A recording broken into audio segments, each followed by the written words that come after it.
Já se perguntou por que alguns grandes nomes como Harmony Korine, Dax Shepard e Bobcat Goldthwait foram banidos de programas de TV noturnos? Assista até o final, pois veremos as razões malucas por trás do afastamento desses famosos do palco. Você não vai acreditar no que aconteceu. Harmony Korine. Já teve um momento em que sua curiosidade levou a um grande erro? Bem, para o diretor Harmony Korine, esse momento aconteceu no Late Show com David Letterman no final dos anos 90.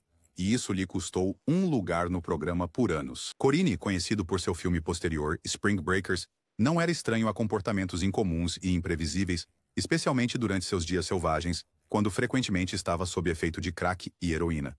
Suas aparições estranhas no show de Letterman se tornaram infames, mas houve uma que ficaria na história pelos motivos errados. Certa noite, Letterman foi aos bastidores cumprimentar a atriz Meryl Streep antes do segmento dela. Quando ele bateu na porta do camarim dela, não a encontrou. Encontrou Harmony Korine vasculhando a bolsa de Meryl. Se foi pura curiosidade ou algo mais travesso, nunca saberemos realmente. Mas uma coisa estava clara. Letterman não aceitou isso. Ele rapidamente disse a Karine para parar, colocar tudo de volta na bolsa e sair. Este incidente bizarro levou a Karine a ser banida do programa. Em 2013, quando o amigo de Karine, James Franco, estava no programa, Letterman finalmente compartilhou a história por trás da proibição. Ele explicou o quanto ficou chocado ao encontrar Karine no camarim de Streep e como não teve escolha a não ser mandá-lo embora. No entanto, Karine lembrava-se disso de maneira um pouco diferente.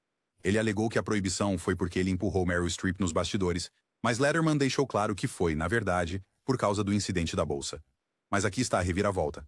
Ao longo dos anos, Karine ficou sóbrio e, com o tempo, Letterman o perdoou. A proibição foi suspensa e Karine foi convidado a voltar ao programa. Dax Shepard. Imagine acordar em um quarto de hotel sem ideia do que aconteceu na noite anterior. E você está prestes a aparecer ao vivo na TV. Foi exatamente isso que aconteceu com Dax Shepard em 2004. E a história que ele compartilhou sobre isso é inesquecível. Dax sempre foi aberto sobre suas lutas passadas com drogas e álcool. Um dos momentos mais loucos de sua vida ocorreu durante uma aparição no Late Night with Conan O'Brien. Ele contou essa história incrível mais tarde no podcast de Blake Griffin, The Pursuit of Healthiness. Antes da entrevista, Dax fez uma pré-entrevista com a equipe do programa, mas ele estava em um blackout devido à bebida. Ele acordou no quarto do hotel, confuso, com a segurança do hotel o sacudindo para acordar. Havia um estranho deitado ao lado dele e ou o estranho ou Dax havia urinado na cama. Ele não tinha memória do que aconteceu na noite anterior. Há apenas 20 minutos da entrevista, Dax não fazia ideia do que deveria falar. Ele não conseguia se lembrar das histórias que deveria contar. Quando chegou ao programa noturno, Conan começou a perguntar sobre essas histórias, mas Dax estava perdido. Ele não fazia ideia do que Conan estava falando. As coisas pioraram ainda mais quando Dax quebrou acidentalmente uma mesa de café durante a entrevista. Toda a situação foi um desastre. Depois, Dax foi banido do programa por vários anos. Anos depois, após Dax ter ficado sóbrio, ele voltou ao Conan e mencionou o incidente da mesa de café. Conan riu e disse: 2/3 dos nossos convidados estão bêbados. Então, eu não me preocuparia com isso. Tudo foi perdoado. Bobcat Goldthwait. O que acontece quando um comediante com um senso de humor selvagem decide incendiar sua cadeira durante uma entrevista ao vivo na televisão? Bem, em 1994, Bobcat Goldthwait transformou sua aparição no Tonight Show em um desastre incendiário que ninguém esqueceria. Goldthwait foi convidado para o The Tonight Show com Jay Leno, mas em vez de simplesmente relaxar e conversar, ele decidiu levar as coisas ao extremo. No meio do show, ele encharcou sua cadeira com fluido de isqueiro e a incendiou. Não foi um surto aleatório. Bobcat havia planejado cuidadosamente, escondendo um isqueiro e fluido de isqueiro na manga. Quando as chamas começaram a se espalhar, Jay Leno e a convidada Lauren Hutton reagiram rapidamente, apagando o fogo com copos de água. Mas o dano já estava feito. Leno estava compreensivelmente chateado, e Bobcat não foi apenas banido do programa. Ele se tornou o primeiro convidado do Tonight Show a enfrentar acusações criminais. Incêndio criminoso, para ser exato. Goldthwait foi multado em $3.880, parte dos quais foi para a NBC para substituir a cadeira queimada. Além disso, ele foi obrigado a filmar anúncios de serviço público sobre segurança contra incêndio para se retratar pela brincadeira. Apesar de tudo o que aconteceu, Bobcat insistiu que não era um incendiário. Em uma entrevista de 1996, ele explicou: "Eu não sou um incendiário, sou um satirista. Se eu fosse um incendiário, teria ficado sexualmente excitado no The Tonight Show. Em vez disso, eu estava entediado como o resto da América." Embora sua façanha tenha levado a consequências sérias, também fez da aparição de Bobcat no The Tonight Show algo para a história. Gary Busey. Já teve alguém que invadiu completamente seu espaço pessoal e agiu como se fosse totalmente normal? Bem, em 2001, foi exatamente isso que aconteceu com Howard Stern e sua co-apresentadora, Robin Quivers, quando o ator Gary Busey apareceu no The Howard Stern Show. Busey, conhecido por seu comportamento imprevisível e selvagem, apareceu no programa e imediatamente quebrou todas as regras de espaço pessoal. Sem aviso, ele levantou Robin Quivers em um abraço de urso gigante, surpreendendo todos no estúdio. Mas isso não foi o fim. Busey então virou sua atenção para Stern, perseguindo-o pelo estúdio, tentando derrubá-lo no chão. Foi caótico, engraçado e um pouco desconfortável ao mesmo tempo. Quando Busey foi questionado sobre seu comportamento estranho mais tarde, ele não assumiu total responsabilidade. Em vez disso, afirmou que era uma de suas muitas partes da personalidade em ação. Ele disse: "Eu tenho 13 partes de personalidade separadas que conheço. A personalidade que você viu no Howard Stern naquele dia é Pesky, o garoto excitável." Em outras palavras, Busey estava culpando o momento selvagem em uma de suas personalidades alternativas, não nele mesmo. Depois daquela aparição caótica, Busey foi banido do programa por anos, mas em 2017, algo surpreendente aconteceu. Ele retornou ao programa de Stern para uma entrevista somente para a rádio, muito mais calmo desta vez. Apesar do encontro agitado anterior, ficou claro que a personalidade imprevisível de Busey nunca estava longe da superfície. Sua aparição em 2001 tornou-se um dos momentos mais comentados no Howard Stern Show, mostrando o quanto Gary Busey podia ser imprevisível e selvagem e como uma simples entrevista podia rapidamente se transformar em um verdadeiro circo. Hugh Grant. Já teve um convidado no seu programa que deixou tudo desconfortável, mesmo estando lá para promover algo? Em 2012, Jon Stewart compartilhou seu convidado menos favorito do The Daily Show. E a resposta pode surpreender você. O ator Hugh Grant. Stewart disse a Stephen Colbert que, embora tivesse recebido desde celebridades até ditadores, Grant se destacou por todos os motivos errados. De acordo com Stewart, Grant passou a maior parte do tempo reclamando para a equipe de produção, agindo como se tivesse coisas melhores para fazer. As coisas pioraram ainda mais quando Stewart exibiu um clipe promocional do filme de Grant, Cadê os Morgans?, que havia sido fornecido pelo publicitário de Grant. Grant não ficou satisfeito com a escolha do clipe e reclamou sobre isso. Stewart, não sendo de segurar a língua, respondeu abruptamente: "Então, faça um filme melhor, porra." Ele também deixou claro que nunca convidaria Grant de volta ao programa. Após os comentários de Stewart se tornarem públicos, ele respondeu em um tweet. Ele admitiu: "Acontece que meu lado ranzinza levou a melhor sobre mim com os produtores de TV em 2009. Imperdoável. Jay Stewart está certo em me dar um pontapé." Essa troca tornou-se momento na história dos programas noturnos, com a sinceridade de Stewart sobre convidados difíceis e o raro momento de autorreflexão de Grant. Mostrou que até celebridades podem ter dias ruins, mas às vezes a verdade dói, especialmente quando vem de Jon Stewart. Jay Leno. O que acontece quando dois dos maiores nomes do entretenimento não se suportam? Para Howard Stern e Jay Leno, sua antipatia intensa, um pelo outro, remonta a um momento caótico em 1995. E tem durado décadas. Tudo começou quando Stern apareceu no The Tonight Show como convidado. Stern, que nunca segue as regras, entrou no palco com duas mulheres de biquíni e as incentivou a se beijarem. Conforme o segmento prosseguia, Stern confundiu a linha entre convidado e apresentador, falando por cima de Leno e interrompendo outros convidados, como os críticos de cinema, Gene Siskel e Roger Ebert. Leno, supostamente furioso, quase saiu do set e foi ouvido gritando com o produtor de Stern, dizendo que Stern tinha cagado na casa dele. Depois do show, Leno ligou para o programa de rádio de Stern, dizendo que o apresentador de rádio tinha ultrapassado os padrões aceitáveis. A partir daquele momento, Stern não teve vergonha de expressar seu desdém por Leno. Ele frequentemente insultava Leno em seu programa de rádio e em entrevistas, até mesmo comentando sobre as famosas brigas de Leno com Conan O'Brien e David Letterman. Stern também acusou Leno de roubar seu material, aumentando ainda mais as tensões. Do lado de Leno, ele permaneceu em grande parte em silêncio, apenas fazendo comentários ocasionais, questionando a relevância de Stern. Mas as coisas voltaram a esquentar em 2004, quando Leno contratou Stuttering John Melendez, um ex-membro do programa de Stern. Stern acusou Leno de plágio e, em resposta, Leno o convidou para ir ao The Tonight Show para resolverem suas diferenças. Stern, no entanto, recusou a oferta, continuando a rivalidade em andamento. Conan O'Brien.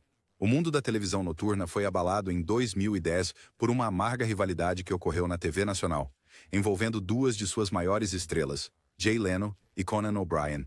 A rivalidade deles Tornou-se um exemplo clássico de má gestão corporativa, conflitos de ego e sentimentos feridos que vieram a público. Tudo começou em 2004, quando a NBC prometeu a Conan O'Brien, apresentador do Late Night, que ele assumiria o The Tonight Show de Jay Leno quando o contrato dele terminasse em 2009.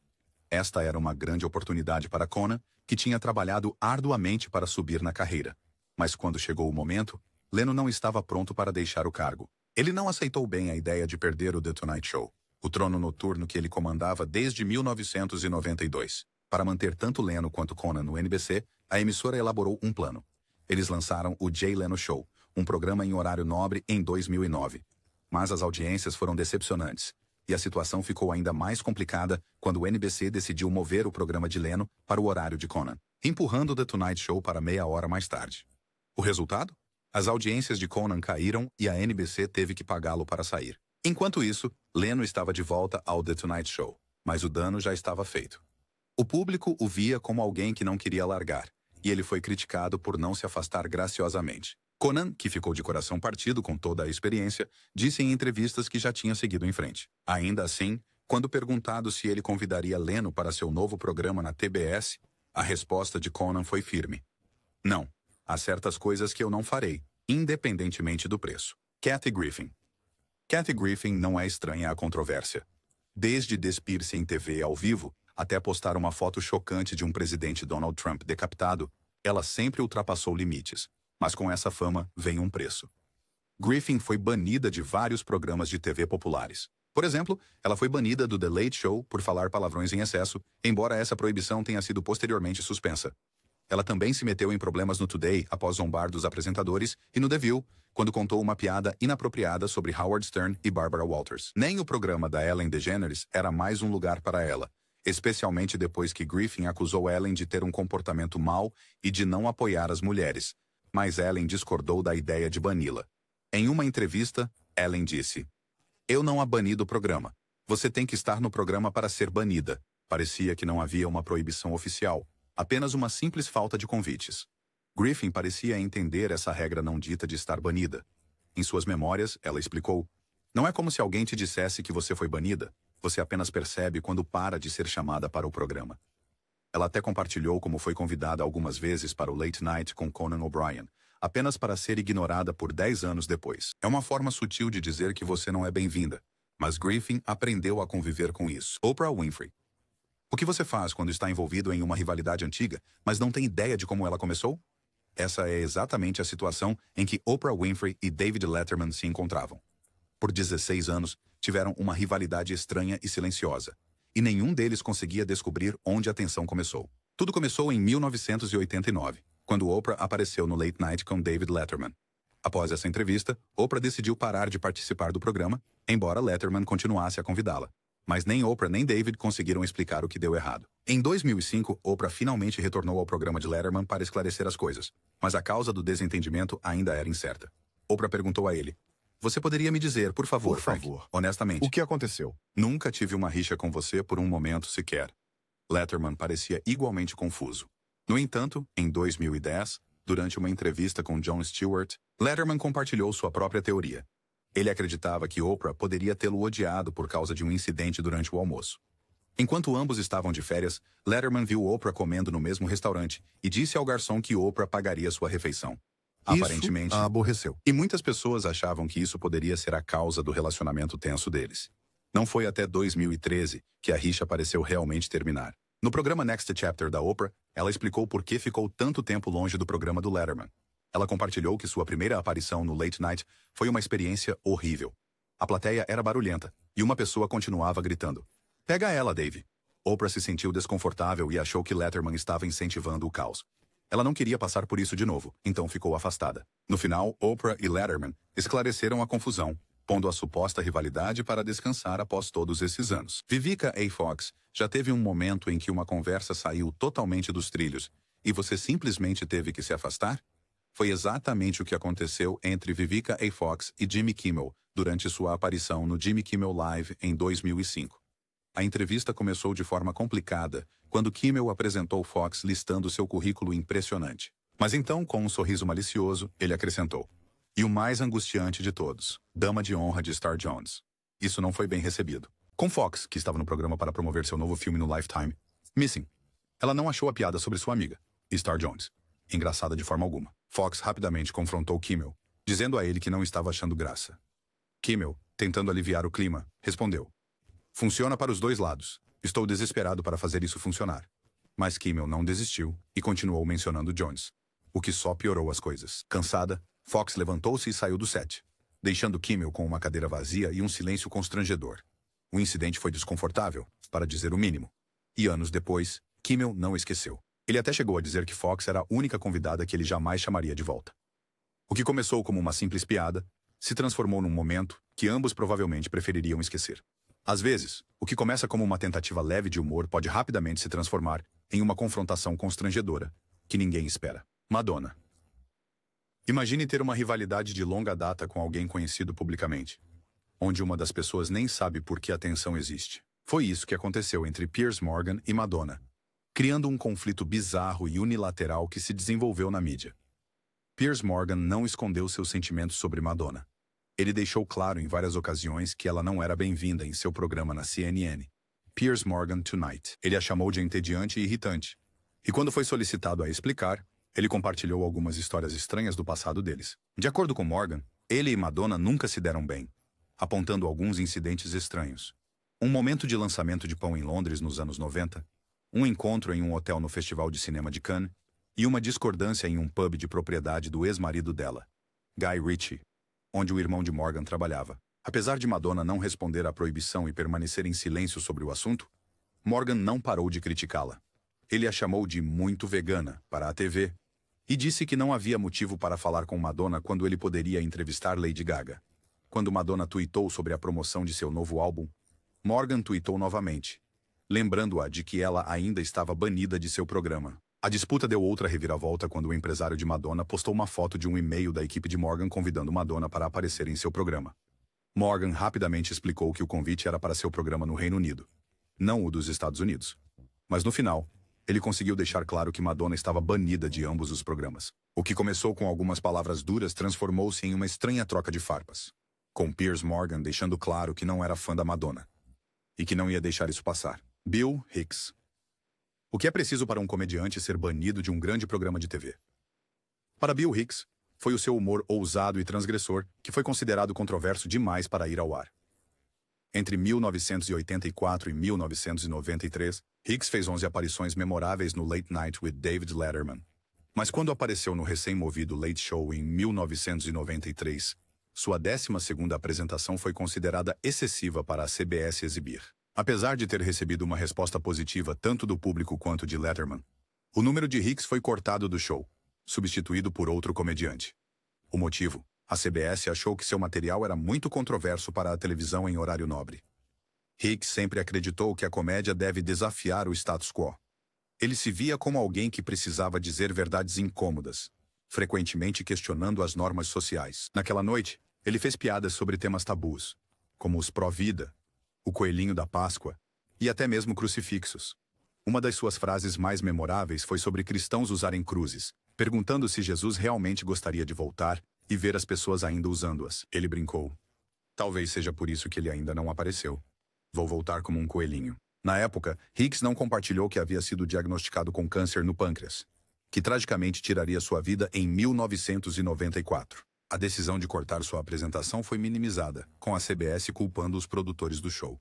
Mas, em 2009, anos após a morte de Hicks, Letterman convidou sua mãe, Mary, para The Late Show e finalmente exibiu aquele conjunto infame.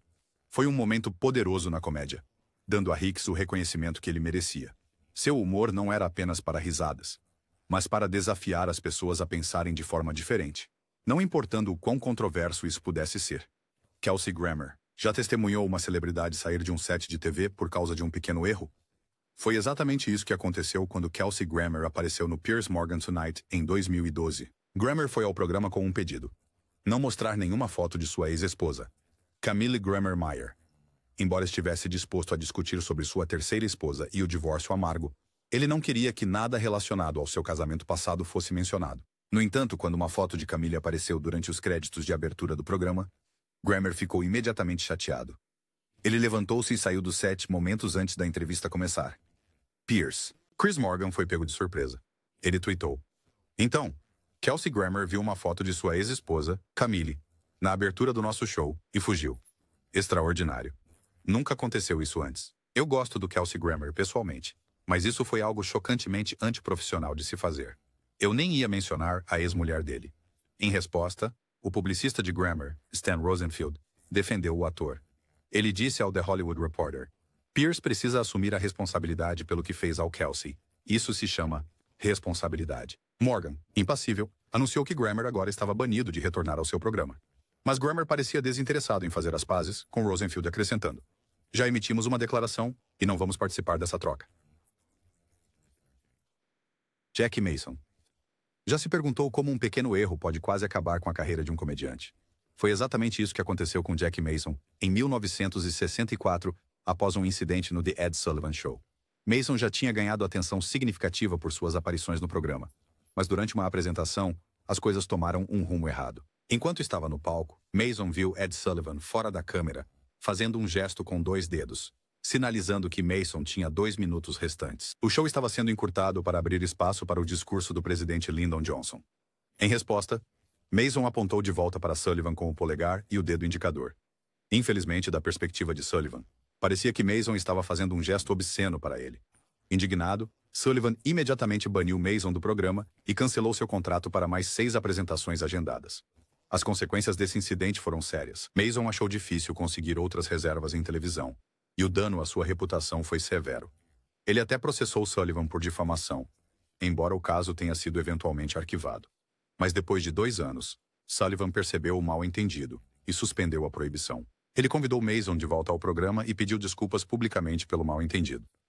O que começou como uma simples falha de comunicação quase prejudicou a carreira de Jack Mason. Mas no final, também mostrou quão rapidamente as coisas podem mudar no mundo da televisão. Joan Rivers. Imagine trabalhar com alguém que ajudou a lançar sua carreira, apenas para ver tudo desmoronar depois por causa de uma grande decisão. Foi isso que aconteceu com Joan Rivers e Johnny Carson. Quando Rivers começou na comédia, ela estava lutando arduamente por sua grande oportunidade em uma indústria dominada por homens. O programa The Tonight Show de Carson foi revolucionário para os comediantes, e depois de Rivers aparecer no programa, ela rapidamente encontrou sucesso da noite para o dia. Ela até se tornou regular, fazendo quase 100 aparições e frequentemente substituindo como apresentadora convidada quando Carson estava ausente. Ela acreditou Carson por impulsionar sua carreira, permanecendo leal a ele e rejeitando outras ofertas ao longo do caminho. Mas, em meados dos anos 80, as coisas mudaram. Rivers nunca havia recebido uma oferta de contrato permanente com The Tonight Show. Então, quando rumores sobre a aposentadoria de Carson começaram a circular, Rivers soube que seu nome nem estava na lista de possíveis substitutos. Sentindo-se deixada de lado, Rivers tomou uma decisão ousada. Ela assinou um contrato com a Fox para apresentar seu próprio programa noturno. Rivers inicialmente queria manter o novo programa em segredo de Carson, porque sabia que ele poderia ser difícil de lidar. Quando a notícia veio à tona, ela tentou ligar para ele para explicar, mas Carson desligava na cara dela toda vez. Carson insistiu que ela nunca ligou. Rivers foi banida do The Tonight Show para sempre, e as coisas ficaram ainda mais difíceis para ela. Se alguém aparecesse no novo programa dela, The Late Show, corria o risco de ser banido do programa do Carson também. Em suas memórias, Rivers compartilhou seus sentimentos sobre as consequências. Ela acreditava que Carson, que tinha sido um mentor e amigo próximo, a via como sua propriedade. Ela sentia que ele não gostava da ideia de uma mulher competindo com ele, especialmente depois de tudo o que ele havia feito por sua carreira. Ela escreveu: "Eu acho que ele realmente sentia que, por eu ser mulher, eu era dele, que eu não o deixaria." Rivers e Carson nunca mais falaram antes de ele falecer em 2005. Mesmo quando Jay Leno assumiu The Tonight Show, ele manteve Rivers banida, respeitando os desejos de Carson. Mas anos depois, na primeira noite de Jimmy Fallon como apresentador, Rivers voltou ao programa. Ela faleceu apenas 6 meses depois, mas deixou um legado de resistência e comédia que nunca seria esquecido. Martin Lawrence. O que acontece quando um comediante ultrapassa um pouco os limites? Para Martin Lawrence, isso significou ser banido do Saturday Night Live. Em 1994, Lawrence, conhecido por seu humor extravagante e estilo de comédia ousado, foi o anfitrião do SNL com sua energia característica. Mas durante seu monólogo de abertura, ele foi um pouco longe demais. Em vez de seguir suas piadas preparadas, Lawrence desviou do roteiro e iniciou um discurso gráfico improvisado sobre, bem, digamos de forma delicada, o funcionamento interno do corpo feminino. A apresentação foi tão exagerada e vulgar que deixou a equipe do SNL, incluindo o produtor executivo Lorne Michaels, A performance foi tão inadequada que foi completamente cortada de todas as reprises do episódio, e Lawrence foi banido de apresentar o programa novamente. Seu humor, geralmente apreciado por sua crueza, finalmente cruzou uma linha que o SNL não estava disposto a deixar passar. Vince Vaughn. Às vezes, um único momento pode ter um impacto muito maior do que esperamos, especialmente no mundo das promoções de filmes. Em 2011, Vince Vaughn aprendeu essa lição da maneira mais difícil quando uma piada aparentemente inocente sobre carros elétricos, no trailer de The Dilemma, causou uma grande controvérsia. A piada, que pretendia ser uma brincadeira sobre o som silencioso dos carros elétricos, tomou outro rumo quando foi interpretada por muitos como homofóbica. Vaughn brincou: "Carros elétricos são gays", o que tocou na ferida de muitos espectadores, especialmente daqueles que advogam pelos direitos LGBTQ+. Uma das pessoas que se opôs ao comentário foi ninguém menos que Ellen DeGeneres. Como uma defensora fervorosa da comunidade LGBTQ+, Ellen não achou a piada engraçada de forma alguma. Ela recorreu ao Twitter para expressar seu descontentamento, chamando a atenção para sua insensibilidade. Em uma atitude ousada, Ellen decidiu proibir Vince Vaughn de aparecer em seu popular programa de entrevistas, The Ellen DeGeneres Show, em resposta ao seu comentário controverso. A reação em torno da piada foi rápida e severa. À medida que a notícia do incidente se espalhou, muitas pessoas começaram a boicotar O Dilema. O filme, que também estrelava Kevin James e Jennifer Connelly, já tinha recebido críticas mistas, e essa controvérsia adicional só aumentou a atenção negativa. Como resultado, The Dilemma acabou fracassando nas bilheterias, e o que deveria ser uma comédia divertida e leve se tornou o centro de críticas indesejadas. No entanto, o tempo tem uma maneira de curar feridas, e o que parecia uma fenda permanente acabou se tornando uma história de reconciliação. Nos anos seguintes ao incidente, Vince Vaughn entrou em contato com Ellen, e os dois conseguiram ter uma conversa franca sobre a piada e seu impacto. Vaughn reconheceu o erro e expressou seu arrependimento por causar dano, enquanto Ellen aceitou graciosamente seu pedido de desculpas. O casal eventualmente restaurou seu relacionamento, e em 2015, Vince Vaughn apareceu novamente no The Ellen DeGeneres Show, mostrando que até as situações mais constrangedoras podem ser resolvidas com humildade e compreensão. Steven Seagal. Já se perguntou qual celebridade ganhou o título de pior idiota de todos os tempos aos olhos do produtor de Saturday Night Live, Lorne Michaels? A resposta pode surpreender você: Steven Seagal. Seagal, conhecido por suas habilidades em artes marciais e persona durona, apresentou o SNL em 1991. No entanto, por trás do exterior durão, estava um homem que tornou o elenco e a equipe inteira miseráveis durante a produção do episódio. Foi tão ruim que, em um ponto, a equipe considerou seriamente seguir com o show sem um apresentador, o que tornou o comportamento de Seagal tão difícil de lidar. Para começar, ele era conhecido por ter um ego enorme, e sua atitude durante o processo de ensaio era tudo menos profissional. Ele tratava mal o elenco e a equipe, exigindo tratamento especial e fazendo pedidos irracionais. Seu comportamento era tão bizarro e desagradável que causou tensão no estúdio, e muitas pessoas acabaram pisando em cascas de ovos ao redor dele. Uma das partes mais notórias do tempo de Seagal no set foi sua recusa em participar do processo usual de ensaio do Saturday Night Live. Em vez de ensaiar com o elenco, ele insistia em fazer tudo nos seus próprios termos. Ele até reclamou das suas cenas, demonstrando pouco respeito pelos roteiristas e pela equipe que tinha trabalhado muito para fazer o programa ser um sucesso. Sua atitude não colaborativa fazia parecer que ele nem estava interessado em ajudar o programa a correr bem. Apesar da frustração crescente, a equipe do SNL perseverou e conseguiu chegar ao episódio ao vivo. No entanto, ao final do episódio, ficou claro que Seagal tinha queimado suas pontes. Seu comportamento foi tão antiprofissional e grosseiro que ele conquistou um lugar na lista pessoal de piores de Lorne Michaels. Após aquele episódio desastroso, Seagal foi oficialmente banido do Saturday Night Live. Sua reputação de durão na tela foi ofuscada por seu comportamento fora de cena, e o SNL deixou claro que não queria nada com ele novamente. O episódio de Seagal continua a ser um dos mais infames na história do SNL, não pelas piadas ou esquetes, mas por causa do caos e da frustração que o cercaram.